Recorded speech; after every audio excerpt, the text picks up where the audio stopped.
ദീർഘകാല സേവനത്തിന് ശേഷം വിരമിക്കുന്ന അംഗൻവാടി പ്രവർത്തകർക്ക് സ്നേഹാദരവ് നൽകി. അന്തിക്കാട് ഗ്രാമപഞ്ചായത്ത് രശ്മി അംഗൻവാടിയിലെ വർക്കറായ CK ലക്ഷ്മി, കൊട്ടാരപ്പറമ്പ് അംഗൻവാടി ഹെൽപ്പറായ VJ സിസിലി എന്നിവർക്കാണ് യാത്രയയപ്പ് നൽകിയത്.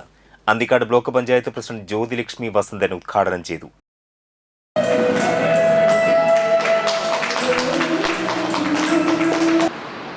ജോലിയെല്ലാം കഴിഞ്ഞ് നമ്മുടെ സിസിലി ടീച്ചറും ലക്ഷ്മി ടീച്ചറും ഈ കർത്തവ്യത്തോട് വിട പറയുകയാണ്. 35 വർഷമൊക്കെ ഒരു അംഗൻവാടി ടീച്ചറായിട്ട് ജോലി ചെയ്യാന്ന് പറയുമ്പോൾ വലിയൊരു മഹത്തായ കർമ്മമാണ് അല്ലേ? നമ്മുടെ ടീച്ചറ്, ലക്ഷ്മി ടീച്ചറും സിസിലി ടീച്ചറും അവരുടെ കുട്ടികളെ വേണമെങ്കിൽ ഇത്രയധികം പരിപാലിച്ചിട്ടുണ്ടാവില്ല. മറ്റുള്ള കുട്ടികളെ നോക്കാനാണ് അവർക്ക് ഏറ്റവും വലിയൊരു കർത്തവ്യം അവരുടെ ജീവിതത്തിൽ കിട്ടിയത്.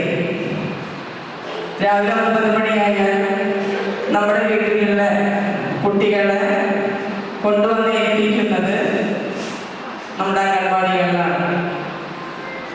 അങ്ങനെ ഏൽപ്പിച്ചു പോയി 3:30 ആകുമ്പോഴാണ് ആ വീട്ടിലുള്ള അമ്മമാർക്കോ അമ്മമാർക്കോ അല്ലെങ്കിൽ അച്ചാച്ചന്മാർക്കോ ഓർമ്മ വരാൻ കുട്ടീനെ കൊണ്ടുവരുന്നത് അല്ലെ? കുട്ടികളെ കൊണ്ടുവരാൻ മാത്രമല്ല വീട്ടുകാരുണ്ട്. അവിടെ ടീച്ചറിന് ചിരിക്കും.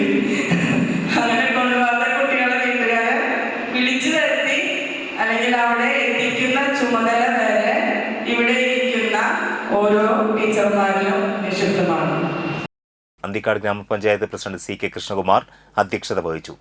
പഞ്ചായത്ത് വൈസ് പ്രസിഡന്റ് സംഗീത ഷിബു, ജില്ലാ പഞ്ചായത്ത് അംഗം സലീജ, ബ്ലോക്ക് വികസന standing committee chairperson Menaka Madhu, ക്ഷേമകാര്യ സ്റ്റാൻഡിംഗ് കമ്മിറ്റി ചെയർപേഴ്സൺ ഷൈനി, ആരോഗ്യ വിദ്യാഭ്യാസ standing committee chairperson Shantha Solomon, വികസന standing committee chairman Shaji Puliyadath, ward മെമ്പർമാരായ Miji Lonappan, AV Sreevalsan, Simi Joju, Biju Andezhath, Radhachandran, Rajeev Sukumaran, Rahmath Shameer, ICDS supervisor Suryamol TS, anganwadi worker Preena VD എന്നിവർ സംസാരിച്ചു. തുടർന്ന് കലാപരിപാടികളും നടന്നു.